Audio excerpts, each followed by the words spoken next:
খালেদা জিয়াকে সুস্থ করে তুলতে দেশি বিদেশি চিকিৎসকরা আপ্রাণ চেষ্টা চালিয়ে যাচ্ছেন বলে জানিয়েছেন বিএনপি মহাসচিব মির্জা ফখরুল ইসলাম আলমগীর। 3 বারের সাবেক প্রধানমন্ত্রীর জন্য দেশবাসীর কাছে দোয়া চেয়েছেন তিনি। রাজধানীর গুলশানে সকালে দলের চেয়ারপারসনের রাজনৈতিক কার্যালয়ে গণমাধ্যমকে এসব কথা বলেন মির্জা ফখরুল।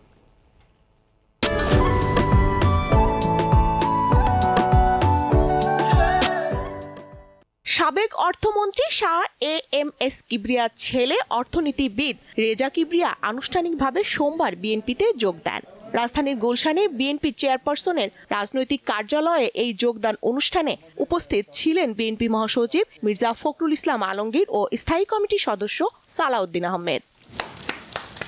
তবে অনুষ্ঠানে উঠে আসে বিএনপি চেয়ারপারসন খালেদা জিয়ার অসুস্থতার বিষয়টি।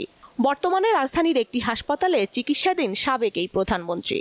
তার শারীরিক অবস্থা সম্পর্কে অবহিত করেন বিএনপি মহাসচিব। ডক্টর জাহিদকে দায়িত্ব দেওয়া হয়েছে, তিনি এটা আপনাদের সামনে নিশ্চয়ই আজকে বলবেন। আমি শুধু এটুকু বলতে পারি যে তিনি অসুস্থ এবং আমাদের চিকিৎসকরা কাজ করছেন, আপ্রাণ চেষ্টা করছেন। দেশি বিদেশি সমস্ত চিকিৎসকদেরকে যুক্ত রেখেই তারা চিকিৎসাটা করছেন এবং আল্লাহ তাআলার কাছে আমরা সবসময় গোটা দেশবাসী এই দোয়া করছি যে আল্লাহ তাআলা তাকে যেন সুস্থ করে দেন এবং তিনি সুস্থ হয়ে আমাদের মাঝে আসেন।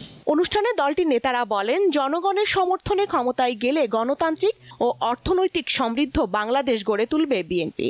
একটা দল 2 বার বহুদলীয় গণতন্ত্র রক্ষা করেছে। আমি ইতিহাসে এরকম কোনো উদাহরণ অন্য কোনো দেশে দেখি না। এইসব কারণে আমি বিএনপির প্রতি আকৃষ্ট এবং শহীদ প্রেসিডেন্ট জিয়াউর রহমান আমার আদর্শ। মেধাভিত্তিক, প্রযুক্তি নির্ভর এবং অগ্রচিন্তার